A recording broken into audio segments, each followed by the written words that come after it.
certain of anything in my life. And how bad does Cameron Cade want it? I ain't a killer, but don't push me. I'm not just gonna give it to you. You got to take it. I ain't a killer, but don't push me. What if I say no? Run. Think of it as a gift from the gods. Killer, but don't push me. So what are you willing to sacrifice?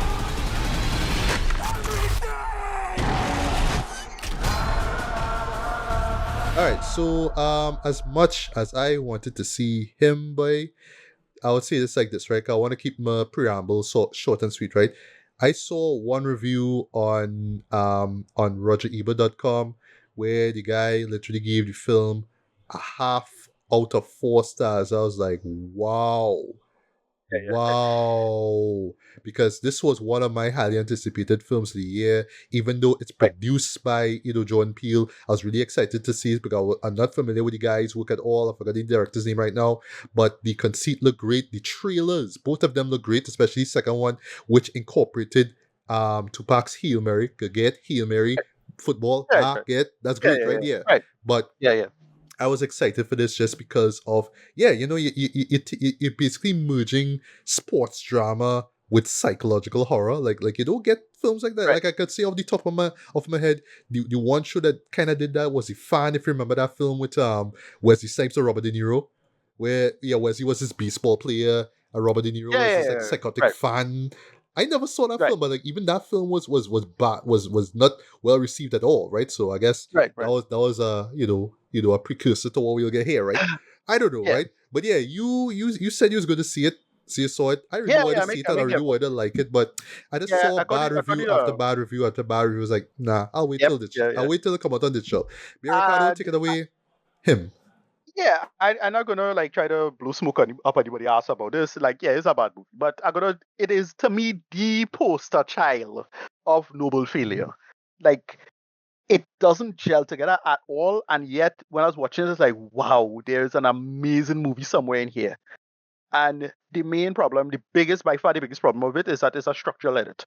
Massive structural edit problems. Like it feels like to borrow from shout out to Double Two, so to borrow from Martin Thomas, he makes the point that it's a very expensive student film. Yeah, that's what it is.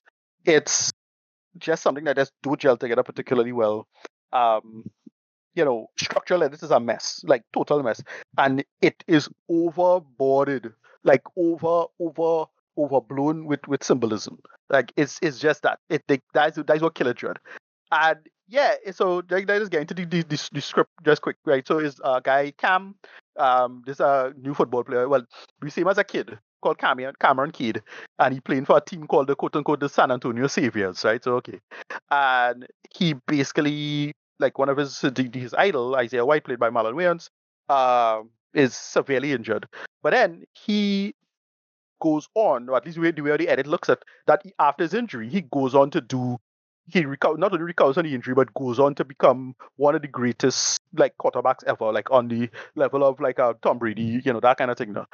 He win a bunch of championships. He's this great guy, and then Cameron goes up because we see the origin of the story with him, Cameron watching him get injured, but winning the Super Bowl. And his father telling him that you sacrifice, to get to be great, you need sacrifice, right? So they set up the narrative there.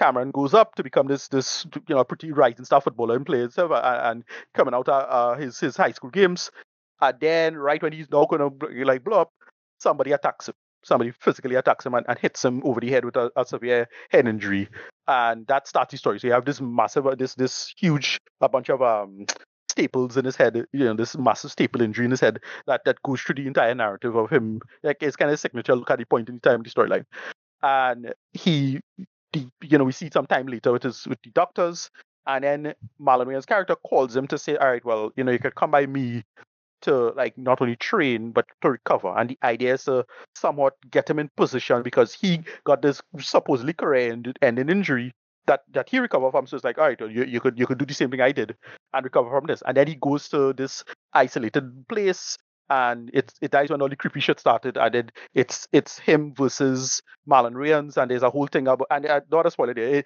All I'll tell you is that it's some real, Heart of Darkness, Colonel Kurtz kind of something going on, maybe, right?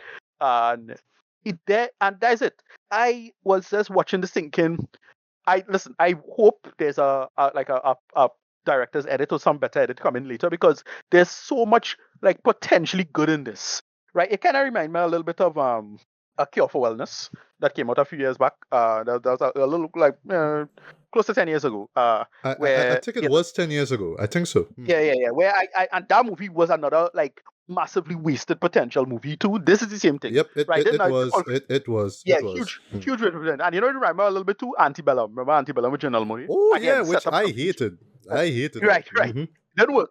Similar kind of problem. It's like it just have so much good in it, and it just go totally alright. And I was like, and I think it's gonna be good because Tim Heidecker in this. And like, okay, you in this, cool. We want to get some, we want to kind of cook here, maybe.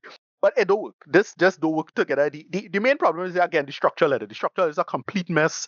Way too much symbolism, because clearly it's littered completely littered and slattered with Christian and a lot of biblical symbology and symbolism, and like, okay, but you know, you have to do something with that, and we don't really get anything with that. It's just like, oh well, look at this shot and look at this painting, and it's clearly this shot from the Bible, or this painting from the Bible, or this scenario and this narrative.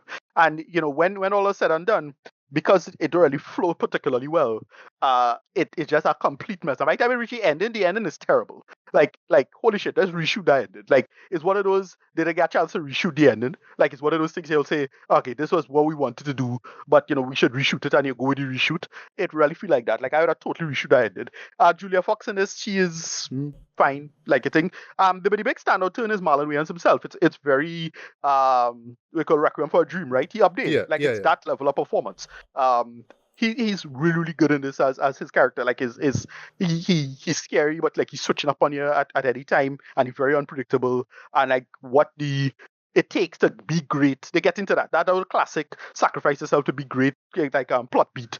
They play with that really well in this for what it's worth, and it works with all the American symbology and the idea of American, like that whole American, like what I call it, a kind of modernized paganism. Especially when it comes to football and that whole worshiping of football.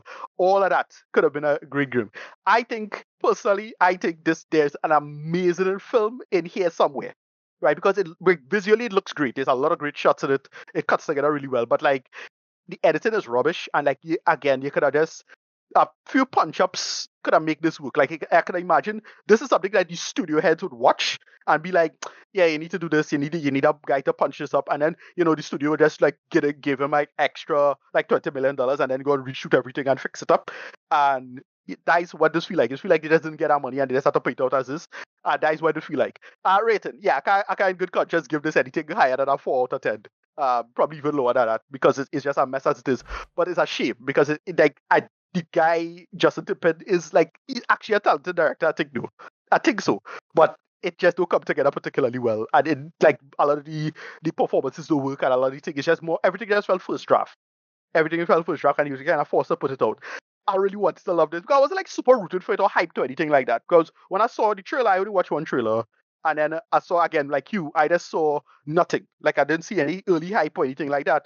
Then reviews started coming out, and then all the reviews was bad. Like, oh yeah, well, that's not a surprise. But that's about it. It's a damn shame. It more likely gonna make worse of the year for me, but it's one of those like worst of the year that could have been great. It frustrated to watch. And another problem is that it really feel like a very Ari Aster kind of something. Like they try to do so. You try to like it feel like it copied that more whatever it is. But they do their own Which thing. is funny because you know the composer from Midsummer, Bobby Krilick, Right. does the score for this. Right. So you could tell all the Yeah. talent kind of come together to try to make it work for what it was trying to do and see. Thing. But again, better filmmaking and a better chance. Because again, I think the guy, the director, there's talent there. It's a shame. I hope he get another chance to do something actually good. but I saw it a shakeout sometime. Like genuinely talented people could get dropped out of the system because of these kind of things. And yeah, you have these big field things. So I hope we get is that fellow do Alien 3 I hope it's that. Like he David Fincher. Fincher, yeah. You know, he got to do a great career there, is because the studio box are wrong. And I don't point out again that. It's just like it just come true. It has things didn't work out and then shake out. But like it have a lot of good in this. It's a damn shame that we didn't get more. And I like the actor. He was from Rich Wigger, Poor Wigger in Atlanta. So I was like, okay, Yes, right. mhm. I like him. Yeah, good. Looking good at a hype up. But yeah, it's a damn shame. It didn't work. And yeah, it more likely gonna make one of the worst of the year. But it was just an interesting thing, and I'm glad I watched it. I didn't feel like I wasted my time or anything like that. I'm so glad I went to see it, even though I shouldn't have. However, moving on. Rating. Yeah, in good conscience, I can't get it higher than a 4 out of 10. I probably want to give it a 4, but I'll still probably give it like a 3 out of 10. Because it's like, it is, the first half is good. Like, it builds up to something interesting, and then it just edit, and then a sort of style over substance, and, it just feel like, oh, it's a music video, but then they repeat this beat again, and then they do another beat, and then they repeat it again. And it's like, none of it flowing or cutting together as a good narrative. And it just feel like, again, a lot of style over substance, student film nonsense, and that way it feel like. But yeah, it's a damn shame. 3 out of 10. It's a shame. That's all I'll say. Moving on. Oh well. Yeah, boy, that was rough. It was rough. Rough to watch. Watching it and seeing it, like, there's a good and amazing film in here that just not coming together. Because recently, I saw somebody told me that I didn't even know this existed, but apparently Black Hat, that crappy Michael Mann thing that came out, that had a director's cut, and I hear the director's cut is pretty good. I heard that, right? I haven't seen it yet. I haven't found the time to see it yet. But I remember watching Black Hat in theaters like when it came out about 10 years ago, and it's soft. Like, I was like, wow, Michael Mann will fall off kind of thing. But it's like, well, it's a waiting for a director's cut maybe, but I didn't think he would get a chance to do a director's cut. And then somebody told me the director's cut came out, it was good. I'm like, all right, so I hope that again, I hope we get something interesting to make it work for what it is now. I don't know. But yeah, Jordan Peele production, Monkey Paw, I could see why it existed the way it did. But it don't work. And yeah, 3 out of 10. Moving on.